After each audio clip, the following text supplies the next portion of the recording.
Bon, alors bonsoir à tous, nous sommes à notre 27e causerie sur la création. Les semaines précédentes, nous avons abordé la question des mondes antérieurs à Adam et nous avons travaillé sur le passage du Talmud dans le traité Chagiga 13 feuillet B à propos de ces fameuses 974 générations avant la création du monde. Enfin, avant la création du monde, donc ça veut dire avant la création d'Adam. Et que ceci corrobore le fameux Midrash que nous avons abordé les semaines précédentes et que nous aborderons aussi les semaines suivantes, qui dit que chaque fois que Dieu créait un monde, il disait il ne me plaît pas, il le détruisait au profit d'un autre plus abouti encore, jusqu'à ce qu'il arriva au monde actuel, au monde adamique. Ensuite, on a abordé une question la semaine dernière, de savoir est-ce que ces 974 générations, qui en réalité sont au nombre de 1000, hein, puisqu'on compte les générations d'avant la révélation du Sinaï, et que Adam, entre Adam et Moïse, il y a 26 générations. Ce sont des chiffres symboliques, hein, tout ça. Hein. 26, c'est le nom de Dieu, etc. On n'est pas du tout en train de rentrer dans des données historico-scientifiques. Ça n'a rien à voir. Mais simplement pour montrer de ces textes-là la manière dont on a pensé les origines d'Adam dans les textes juifs. Et donc, dans le texte du Talmud semble dire que ces générations n'ont pas finalement existé, elles ont été éparpillées dans les générations suivantes.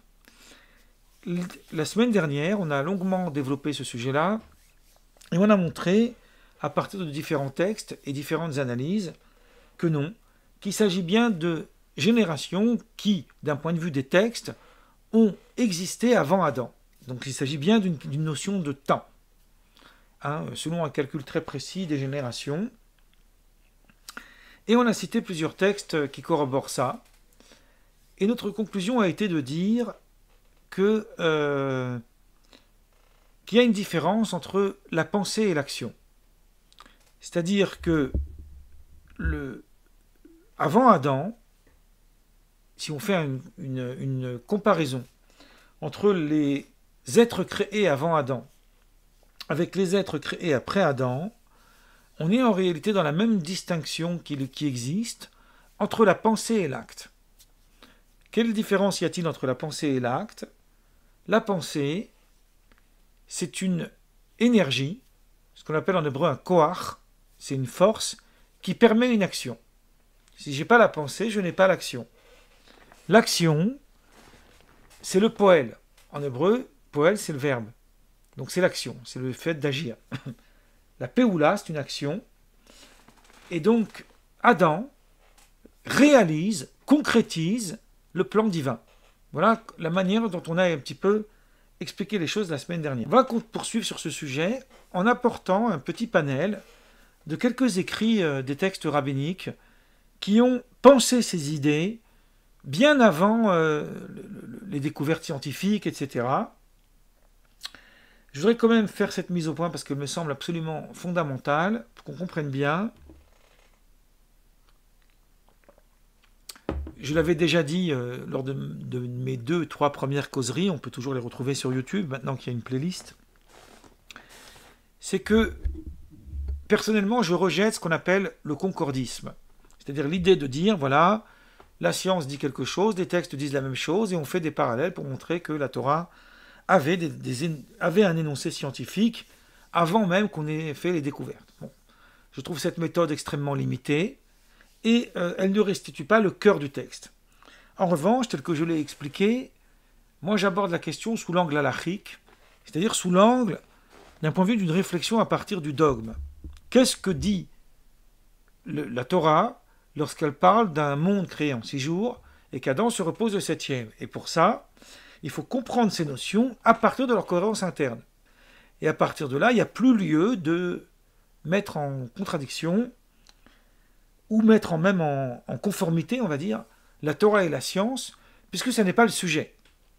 Mais le fait que la Torah évoque l'idée des mondes antérieurs, évoque l'idée d'humanité avant Adam, ça montre que le principe de croire que le monde aurait été créé en 6 jours, il y a 5780 et quelques années, c'est un principe qui ne repose pas sur une approche dogmatique. Ce n'est pas une approche religieuse. On en a fait un dogme, ça j'en parlerai dans les semaines suivantes, plutôt au XXe siècle, mais en réalité, dans les siècles antérieurs, les choses, elles étaient beaucoup plus apaisées. On a parlé d'éternité du monde d'Aristote, on a bien démontré tout ça. Pourquoi je répète ce préalable maintenant que j'avais déjà dit avant? Tout simplement parce que, là tout à l'heure, je vais vous faire une série de textes, on va travailler sur quelques textes qui ont été écrits par des grands, immenses érudits du judaïsme du XXe siècle, qui eux se rapprochent un petit peu de cette mouvance-là du concordisme, que personnellement je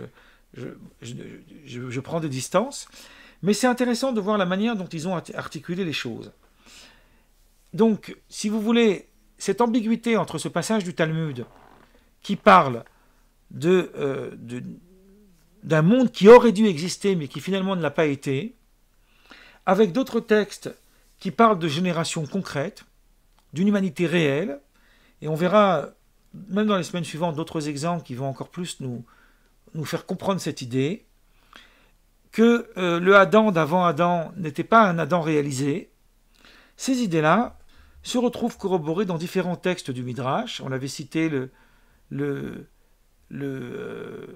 Avot de Rabbi Nathan, le chapitre des pères de Rabbi Nathan, qui lui dit clairement qu'il y avait bien, en fait, des générations avant Adam. Alors, je reprends, en fait, excusez-moi, le texte du Avot de Rabbi Nathan, qui dit « Rabbi Eliezer, fils de Rabbi Yossé, le Galiléen, dit « 974 générations avant la création du monde, la Torah était déjà écrite, elle reposait au sein du Saint béni soit-il de Dieu, en fait, elle chantait avec les anges de service, comme il est dit, et j'étais maître d'œuvre à ses côtés, objet de ses délices, jour après jour, jouant devant lui à chaque instant. » Donc on parle d'un temps très long, qui préfigure la création du monde, qui a commencé par la Torah, qui est considérée d'un point de vue des textes mystico-midrashiques, on va dire ça comme ça, comme étant le plan du monde. Donc c'est-à-dire qu'il préfigure l'existence. Or l'existence commence à ce moment-là. Et là on ne peut plus limiter et dire qu'en fin de compte ce temps n'a pas eu lieu, parce que si ce temps n'a pas eu lieu, donc il n'y a pas de lieu de parler d'un temps très long avant Adam où la Torah aurait été écrite. Alors bien sûr, quand on dit que la Torah elle a été écrite, on ne veut pas dire qu'elle a été écrite telle qu'elle est aujourd'hui. On parle d'une dimension beaucoup plus subtile, beaucoup plus mystique. Et donc, nous sommes rentrés en fait dans ces deux idées, que la création de ce monde adamique, étant le monde de Assia, c'est le monde de la réalisation concrète. À ce sujet, je vais vous citer quelques livres qui vont renforcer cette approche-là. Dans le Midrash, la Genèse Rabbah, chapitre 28, paragraphe 4, donc le Midrash Genèse Rabbah, je vous ai dit qu'il existait en partie, c'est une infime partie, mais c'est quand même en français, je ne sais pas si vous le voyez. Il y a 2 volumes, moi j'ai que le premier, et il me semble que ce que je vais vous lire, il est dans ce livre en français, mais là j'ai fait ma propre traduction. Donc lorsque le Genèse Rabbah évoque ces 974 générations, elle dit 1000 générations étaient montées dans la pensée divine, c'est-à-dire dans le projet de Dieu. Combien d'entre elles ont été effacées? Qu'est-ce que ça veut dire effacées? C'est-à-dire qu'elles n'ont pas convenu au projet divin. Et Ravuna, fils de Rabbi Eliezer, dit 974, parce qu'il est dit, éternellement il se souvient de son alliance, qu'il a donné pour 1000 générations. C'est ce psaume 105.8. Donc, c'est 974 générations. Ensuite, il y a Adam. Il y a 26 générations jusqu'à Moïse. Et on verra qu'en réalité, même de Adam à Moïse, l'homme n'est pas encore abouti, puisqu'on parle de 2000 ans de Tohu Vohu. Et que la dimension morale de l'homme, on pourrait dire, la réelle dimension morale de l'homme, est en lien avec la révélation. Elle commence avec Abraham, qui débute à peu près 2000 ans après Adam. Ça, c'est un compte très précis qu'on trouve dans les textes. Maintenant, cette idée, il me semble intéressant de vous citer le livre, un des plus grands classiques de la mystique juive. C'était un rabbin qui s'appelait Rabbi Yehoshua Halevi Horowitz, donc Josué. Il est né en 1565 et il est mort en 1630. Il me semble qu'il était ukrainien d'origine, donc c'est intéressant de faire ce lien. Et lui, il a écrit un livre qui est devenu un des plus grands classiques de la littérature rabbinique, sur le plan plutôt mystique, qui s'appelle le Shnei Luchot Abrit, qu'on traduit par les deux tables d'alliance.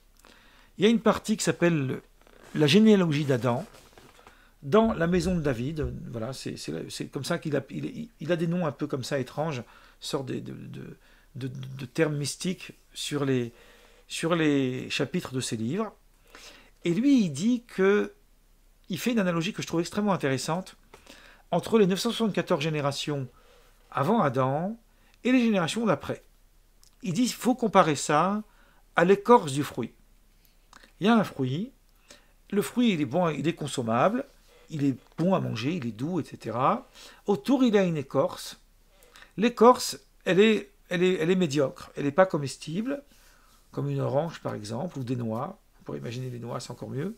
Donc on retire en fait l'écorce, et ensuite on arrive aux fruits.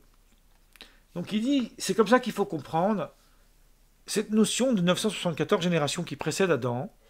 Elles ont existé, mais elles n'étaient pas réalisées, elles étaient comme l'écorce d'un fruit, à cause de leur médiocrité.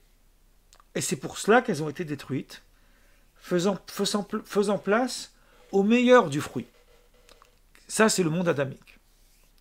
Ainsi, lorsque nos textes disent, le Talmud, que ces 974 générations, elles ont été éparpillées dans les générations successives, c'est-à-dire qu'il a existé dans le monde, et on pourrait même dire, sans désigner personne, qu'il continue d'exister dans le monde une humanité médiocre, de par leur comportement moral. Il ne s'agit pas du tout d'origine au niveau physiologique, ça n'a aucun rapport avec ça, évidemment.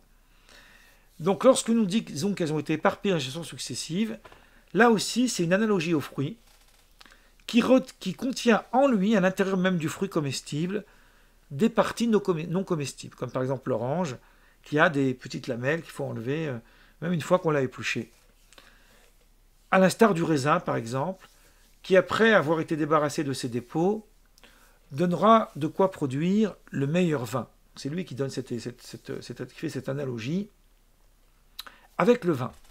Donc le shla, en fait, le Shnei Luchot Abrit, les deux tables d'alliance, nous dit bien qu'elles ont existé, ces générations-là, d'un point de vue du texte talmudique, mais qu'elles ne sont pas considérées comme étant réalisées, parce que c'est comme un fruit qui n'est pas encore assez comestible, qui n'arrive pas à maturité.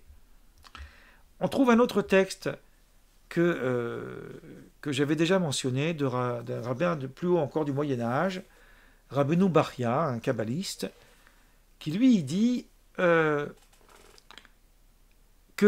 la création d'avant Adam, elle est comparable à une création qui se situe uniquement au niveau de la pensée de Dieu, mais que les hommes ne sont pas encore réalisés, et donc ils sont détruits, pour laisser place à un homme, à une génération plus réalisée encore. Et on peut citer aussi un autre ouvrage d'un rabbin qui vivait il y a 700 ans, qui s'appelle le Levnat Sapir, qui lui dit aussi qu'il y a bien eu des générations avant Adam, et il essaye lui aussi de faire un compte sur ces 974 générations pour montrer la durée que ça représente. Moi, je vais m'intéresser, avant de vous rapporter quelques textes qui ont été dits là-dessus, je vais essayer de m'intéresser avec vous à cette question de pensée et de concret. Qu'est-ce qu'on entend par là? Pour l'homme, le projet ne signifie pas un acte. C'est un préalable à l'action, mais ça n'est pas un acte. Pour que le projet fasse sens, il faut une action. C'est ce qu'on appelle, on l'a dit avant, le koach et le poel. Le koach, c'est le potentiel, qu'on traduit ici par une notion de marshava, de pensée, Et l'action, c'est le poël, c'est le maasé, c'est l'action, c'est l'acte. Si un homme il s'arrête uniquement au stade de la pensée, il n'a rien fait. Il a eu une belle pensée, mais c'est tout.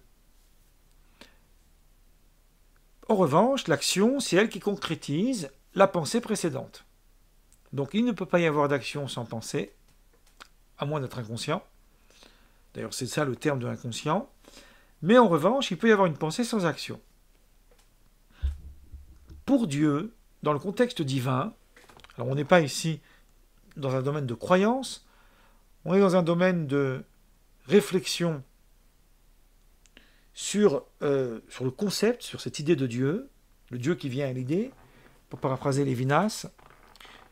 Ce Dieu-là, il n'y a pas de chronologie qui ferait qu'il y ait pensée, parole, action. Vous savez, on a ces trois notions. En hébreu, ça dit Machashava, la pensée, le dibour, la parole, ou Maasé, l'action. Il n'y a pas de temps entre ces trois choses. Les trois choses sont au niveau divin équivalentes. Donc la parole de Dieu, elle est créatrice, les paroles avec lesquelles Dieu l'a créée, mais le projet divin est aussi créateur. Qu'est-ce qui distingue donc la pensée de la réalisation au niveau de Dieu? Ce qui distingue, c'est la concrétisation de la chose. C'est-à-dire, est-ce qu'elle est concrète ou est-ce qu'elle est uniquement encore dans le domaine de l'abstrait? Et on trouve à ce sujet un midrash extrêmement intéressant qui relie ce que je viens de vous dire. Dans Genèse Rabbah, au début du texte, le midrash Rabbah, c'est le plus connu, le plus important des textes du midrash. Il y en a beaucoup, mais le plus important, c'est le midrash Rabbah. Et je parle des midrashim qu'on appelle midrashé Agada, c'est-à-dire qui font de la narration, des homélies, etc. Mais les midrashé Halachot, ceux qui s'intéressent à la loi, eux, ils sont à part. Donc dans le midrash Rabbah, Genèse Rabbah, il est dit la chose suivante. 6 choses ont précédé la création du monde. Il y a eu 6 choses qui existaient avant. Ici, on parle du monde adamique. Certaines d'entre elles sont venues à la création effective, tandis que les autres ont demeuré dans la pensée divine. Donc d'abord, elles ont précédé la création, mais il y a eu une concrétisation pour certaines d'entre elles, et d'autres qui sont restées dans la pensée divine. Donc vous voyez ici, cette phrase résume ce que je dis. Ça se passe au même moment. Ce n'est pas une question de moment d'ailleurs, c'est une question de rapport, de lien avec la chose.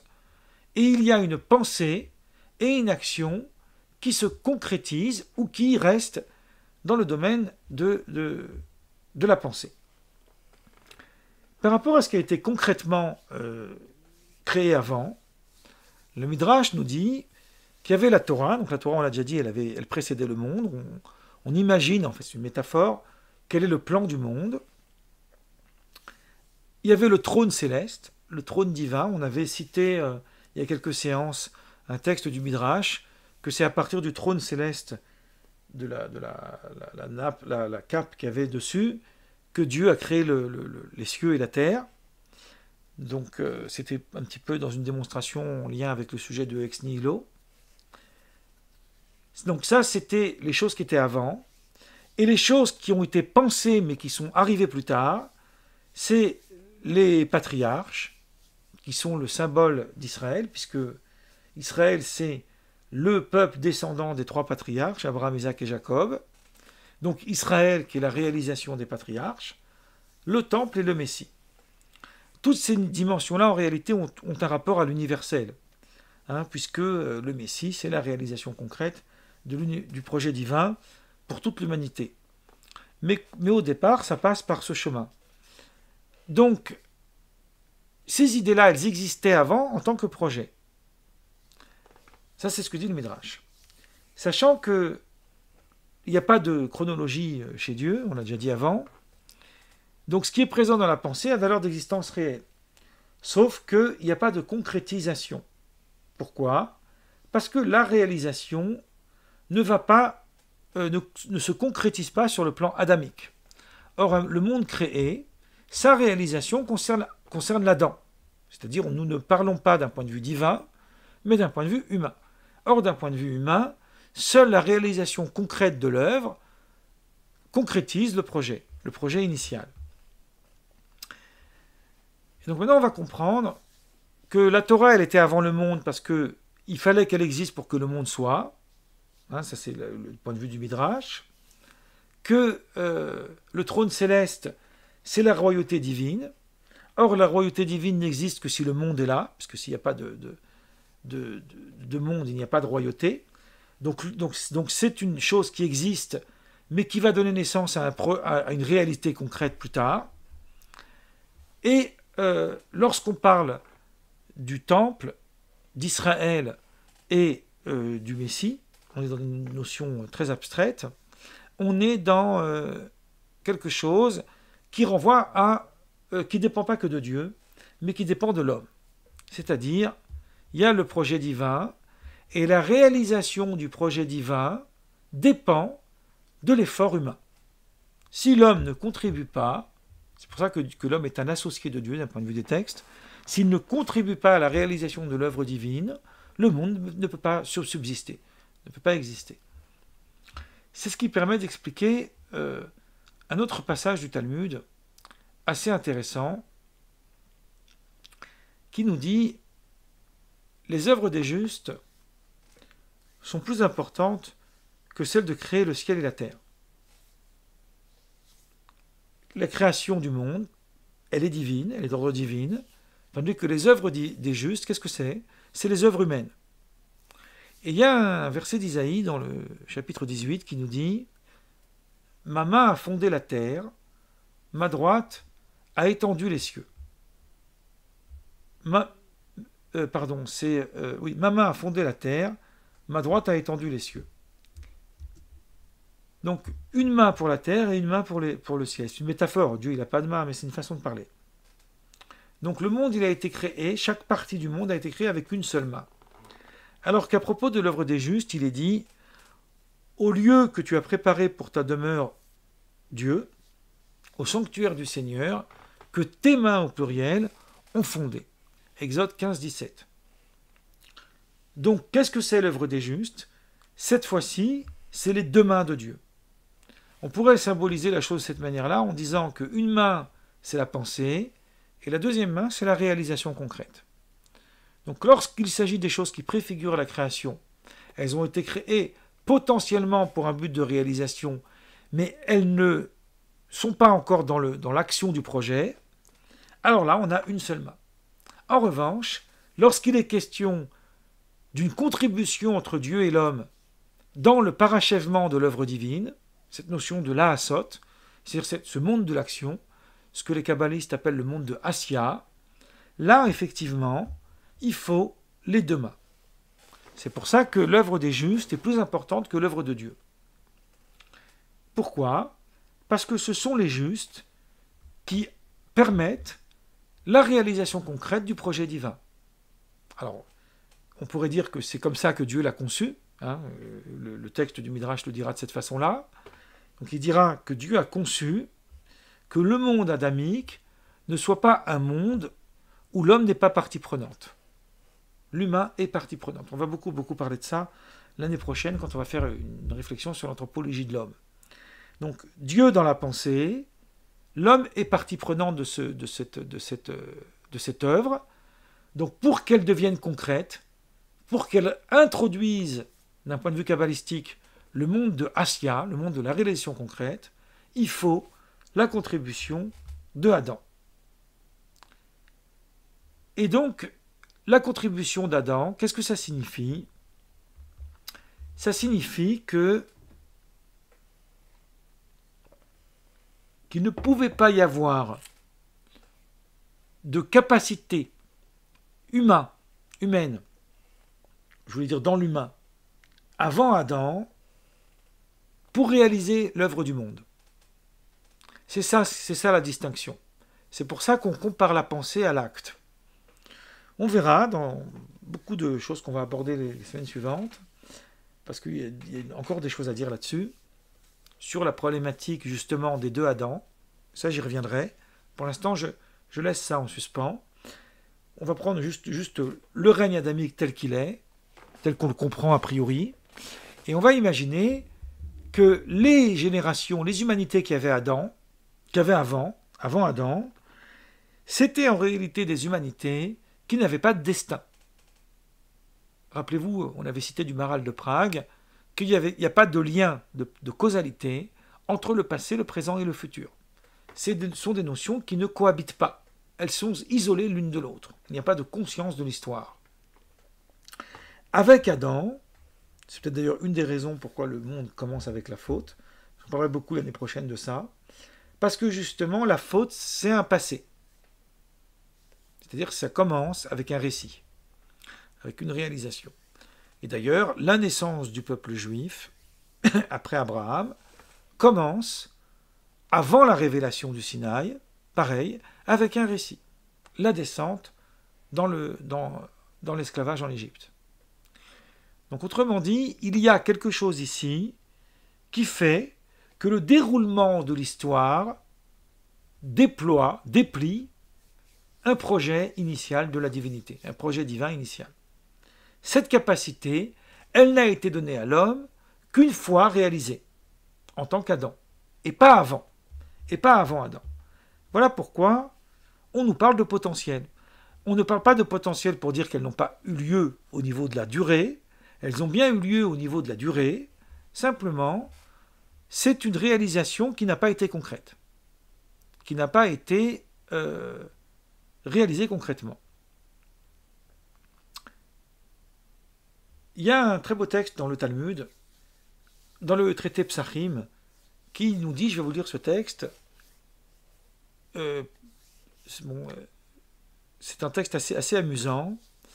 Le texte dit, au nom d'un rabbin qui s'appelait Rabbi Yossé, deux choses furent pensées par le Créateur la veille du Shabbat, donc c'est-à-dire à la fin de la création, des 6 jours de la création, mais ne furent créées qu'après la fin du Shabbat. Comment? Qu'est-ce que ça veut dire? Ça veut dire que Dieu a inspiré à Adam, nous dit le Talmud, c'est le Talmud qui poursuit, un savoir semblable à celui du Très-Haut. Dieu, c'est le premier principe créateur, c'est le moteur créateur. Adam, c'est aussi un principe créateur à l'échelle humaine. Donc le texte nous dit, Adam frotta 2 pierres l'une contre l'autre et en fit jaillir le feu. Il prit 2 animaux et les accoupla. Il inventa le mulet. Donc le feu, il est dans la nature, mais c'est avec la réalisation de l'homme qu'on peut s'en servir. On peut accoupler 2 animaux d'espèces différentes et inventer une autre espèce d'animal qui n'existe pas a priori dans la nature. Et le Midrash nous dit en fait dans ce texte-là que Adam il a pour fonction de réaliser en ce monde l'œuvre de Dieu. Comment?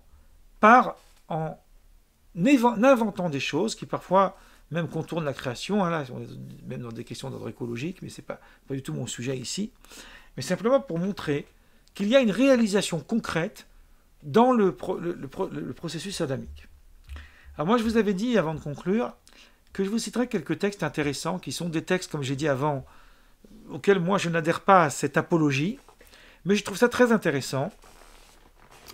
On avait cité le rabbin Menachem Kasher, qui était du XXe siècle, il est mort à la fin des années 70, ou peut-être même les débuts des années 80, qui lui a écrit une œuvre gigantesque qui s'appelle le Torah Shlema, une œuvre de 50 volumes sur le Pentateuque. Et après avoir fait une longue étude dans ce livre, qui est une sorte d'encyclopédie sur la Torah, il conclut en disant que lui, il voit dans ces textes-là qui montrent des générations avant Adam, que ça permet d'ouvrir les yeux des sceptiques qui, étant influencés par des approches scientifiques, pourraient vouloir rejeter la Torah.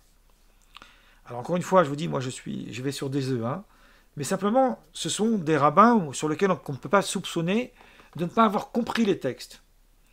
Donc ils disent non, en réalité, toutes les preuves scientifiques sur l'origine de la création ne sont pas en contradiction avec la tradition de nos sages, puisqu'ils disent plus ou moins la même chose, et ils concluent par un adage, c'est un adage qu'on trouve dans les textes rabbiniques très anciens, qu'il n'existe rien dans le monde qui ne se trouve pas mentionné dans la Torah, même si c'est que par allusion.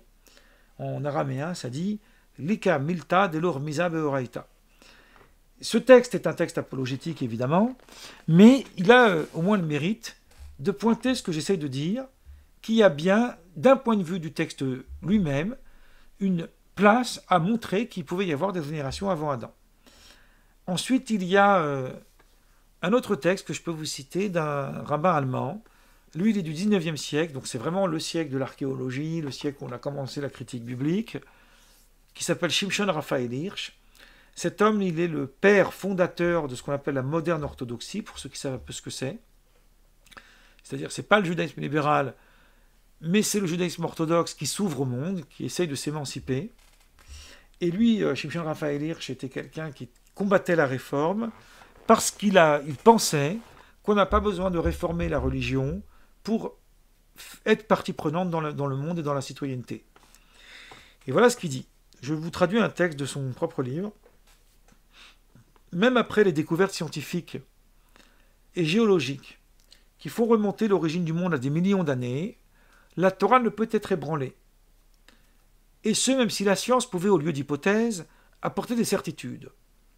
Rien ne prouve en effet à ce jour que l'évolution de la nature a suivi de tout temps la même progression. Bon, 19e siècle et aujourd'hui, on n'a pas les mêmes connaissances. Mais on avance, c'est pas grave. En tout état de cause, nos sages ont déjà fait mention de mondes antérieurs qui ont été détruits jusqu'à ce que le Saint béni soit-il ait créé celui-ci dans sa forme finie et aboutie. Par ailleurs, alors la fin de ce texte m'intéresse énormément parce que justement, elle répond à toute la logique de ma démarche. Jusque-là, moi, je ne m'y retrouve pas parce que je ne cherche pas à faire des parallèles. Je pense que la pensée rabbinique, elle a le mérite d'exister, mais c'est une pensée théologico-philosophique qui n'a absolument aucune vocation de démontrer une réalité concrète. Alors que la démarche scientifique, elle est tout autre. Elle s'effectue à partir d'hypothèses scientifiques, mais qui sont avant tout basées sur de l'expérimental. Donc ça, on ne va pas réaborder ça. Mais la fin de son texte rejoint mon projet à moi, puisqu'il conclut son texte en disant ceci. Par ailleurs, jamais nos sages n'ont placé les divers points de vue sur la question de l'origine du monde au rang des fondements de la foi. Voilà le problème des créationnistes qui pensent que c'est un fondement de la foi. Donc toutes les théories, qu'elles soient certifiées ou pas, semblent admissibles à leurs yeux, tant qu'elles ne remettent pas en cause le principe que tout commencement émane de Dieu. Donc pour Shimshon Raphael Hirsch, il suffit de dire que tout commencement émane de Dieu pour être dans l'esprit du judaïsme. Ensuite, la manière dont ça s'est déroulé, ça c'est quartier libre. On peut citer aussi, vraiment en conclusion, ce texte de Judas Halevi que je vous avais déjà cité avant.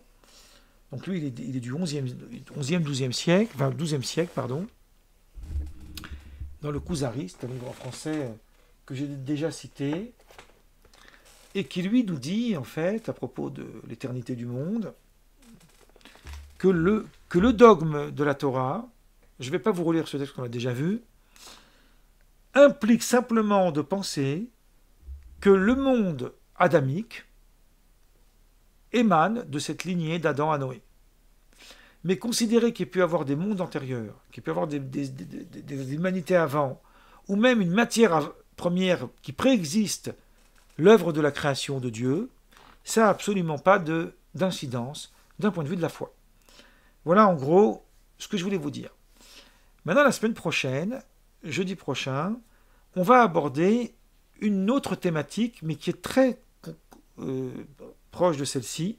Vous allez voir quelque chose d'extrêmement intéressant, qui est une thématique complètement talmudique et admise dans tous les textes rabbiniques sans ambiguïté, qu'on appelle les cycles des mondes.